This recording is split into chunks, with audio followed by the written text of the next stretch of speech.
Alors wesh les gens, aujourd'hui on se retrouve pour une nouvelle vidéo. Aujourd'hui je vous montre mon arrivée au Maroc.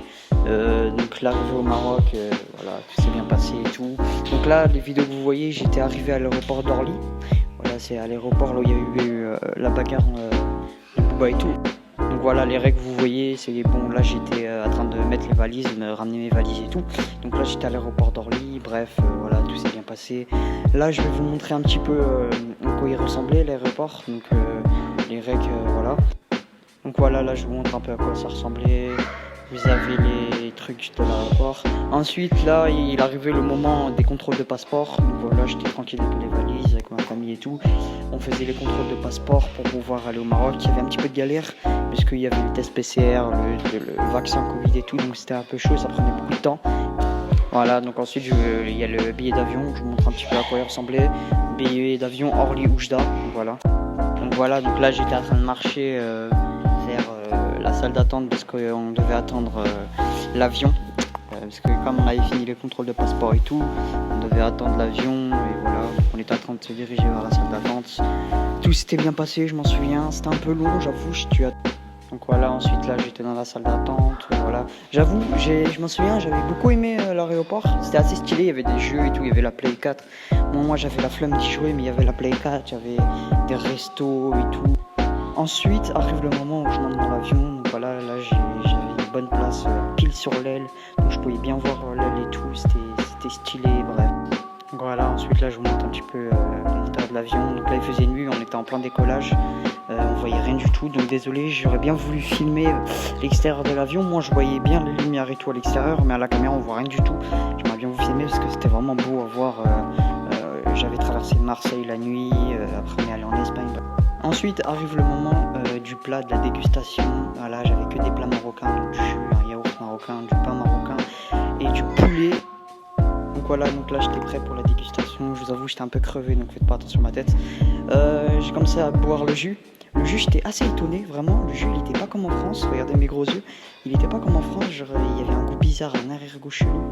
Mais je sais pas, j'aimais bien. En tout cas, c'était bon. Ensuite, arrivé le moment où je devais, ouvrir les fourchettes et tout. Ensuite, j'ai commencé à goûter les haricots verts et les carottes et tout. Donc voilà, c'était bon. Franchement, ça va, c'était assez bon. C'était un peu sec, mais bon. Donc voilà, voilà, c'était assez bon. Voilà, en plus j'étais un peu foncé, je vous avoue, j'étais fatigué, il était minuit et tout, j'étais en plein vol, j'étais en train de grailler du poulet et tout, j'étais un peu foncé, j'avais un peu la tête en cul, c'était un peu normal. En plus avec les bruits d'avion, frère, j'avais une otite, ça me faisait super mal aux oreilles, mais en tout cas c'était bon, j'avoue, c'était assez bon. Voilà, j'étais en train de kiffer le moment et voilà. Ensuite j'ai goûté le pain marocain, alors le pain marocain comme d'habitude c'était chelou. Première fois que j'en mangeais, c'était assez chelou, il y avait toujours un arrière-goût un peu bizarre, mais ça va, c'était bon, en soi c'était bon, et bref, j'ai bien kiffé. Ensuite j'avais mis du fromage marocain dans mon pain comme d'habitude, c'est rien du tout comme en France, c'est super bon, vraiment il y avait toujours l'arrière-goût bizarre, mais voilà, c'était bon, j'étais en plein kiff, regardez ma tête, là je suis foncé. Ensuite voilà, je vous montre ma tête au moment de l'atterrissage. Donc voilà, l'atterrissage il était propre en vérité, moi j'ai bien kiffé. J'ai écouté ma petite musique au calme.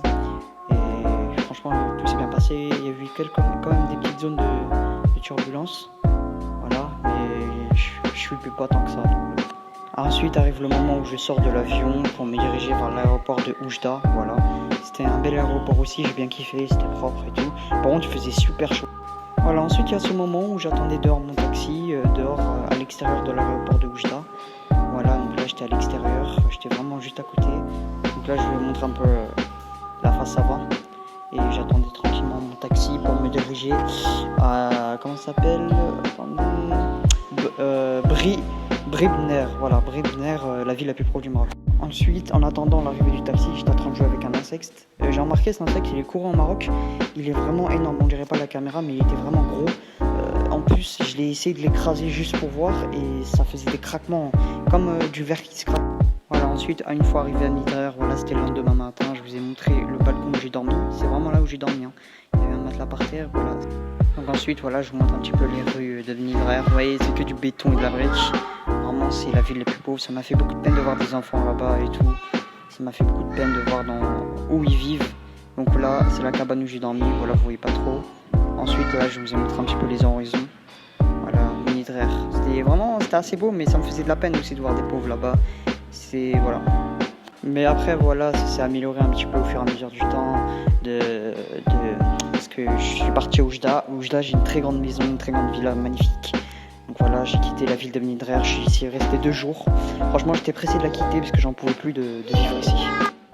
Donc voilà, donc je vous parlerai de tout dans une prochaine vidéo. Me demandez pas pourquoi je vous montre une photo d'un insecticide, parce que j'avais pas d'autres photos pour vous parler en voix off. En tout cas, bref, voilà, merci d'avoir écouté. Je vous ferai plein d'autres vidéos, un room tour de ma villa au Maroc. C'est pas une villa louée, c'est vraiment la villa à moi. C'est mon père qui l'a acheté. Ça coûte pas cher au Maroc après tout, je vous dirai le prix et tout, je vous dirai tout. Donc voilà, donc je vous parlerai de tout, je vous ferai des vidéos dégustation, vidéos présentation de la plage, où je nagerai et tout, plein d'autres vidéos. Pour l'instant c'est la première que je fais, je vous avoue c'est un peu la galère au niveau de la connexion et tout, donc voilà, je fais de mon mieux. Allez, bye les gars.